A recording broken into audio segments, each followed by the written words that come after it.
Արդեն 1700 տարուց ավելի է, ինչ քրիստոնեությունը հայերի պետական և ազգային կրոնն է։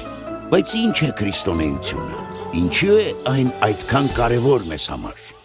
Խորը անցյալից սկսած հայի կյանքի չգրված օրենքներն են եղել արդար աշխատանքով ապրելը և հարգանքը մերձավորի նկատմամբ։ Սակայն ոչ բոլորն էին մտածում այսպես։ Ուրիշի հաշվին ապրելու և հարստանալու ցանկությունն արդարացնելու համար բազմաթիվ տիրակալներ և տիրություններ հայտարարում էին իրենց բոլորից վեր, ընտրյալ։ Նրանց համար ընդունելի էր ամեն բան՝ խաբեություն, պատերազմ, ցեղասպանություն։ Հայերը դարեր շարունակ ապրել են այդպիսի պետությունների հարևանությամբ,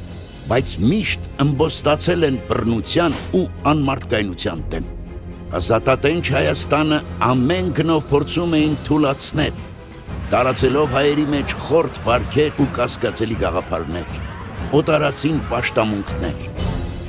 Երրորդ դարի դրությամբ այդ ամենը բերեց բարոյական, մշակութային և քաղաքական ճգնաժամին։ Այդպիսի պայմաններում իսկական թարմ շունչ էր Քրիստոսի ուսմունքը, որի պատվիրանները համահունչ էին հայկական ավանդական արժեքներին։ Հայոց արքա Տրդատը սկզբից խիստ բացասաբար էր վերաբերվում նոր հավատամքին։ Իր զորակից Գրիգոր Պարթևին նա նույնիսկ տանջեց ու բանտարկեց խորվիրապում քրիստոնյա լինելու համար։ Իսկ տարիներ անց Տրդատը դաժանաբար վարվեց քրիստոնյա կույսեր Հռիփսիմեի, Գայանեի և նրանց ընկերուհիների հետ, որոնք Հայաստան էին փախել Հռոմի կայսր Դիոկլետիանոսի հետապնդումներից։ Սակայն գործած մեղքերը տանջում էին Տրդատին, և նա ծանր հիվանդացավ։ Նրա քրոջ Խոսրովի Տուղտի միջնորդությամբ Գրիգորը ազատվեց 13 տարվա բանտարկությունից հետո և օգնեց Տրդատին ապաքինվել։ 66 օր նա քարոզեց հեթանոսներին, հորդորելով հրաժարվել կռապաշտությունից և ընդունել Քրիստոսի ուսմունքը։ Տրդատը, որը փնտրում էր երկրի ու ժողովրդի համախմբման ուղին, հասկացավ, որ Քրիստոսի խոսքը իրականում վերադարձ էր ակունքներին, արմատներին,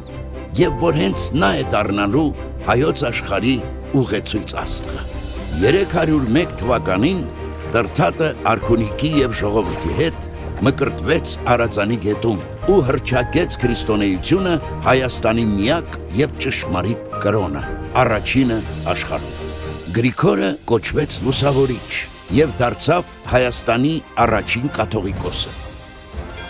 Կույսերի մահվան վայրերում նա հրամայեց կառուցել եկեղեցիներ։ Վաղարշապատում հիմնադրվեց Մայր տաճարը, Էջմիածինը, որի սյուների հիմնաքարերը Տրդատը ինքը բերեց Արարատի լանջերից։ Այդ օրվանից Քրիստոսի ուսմունքը հայերի ազգային կրոնը դարձավ։ Դարեր շարունակ այն ոգևորել է հայ ճարտարապետների, նկարիչների, փիլիսոփաների,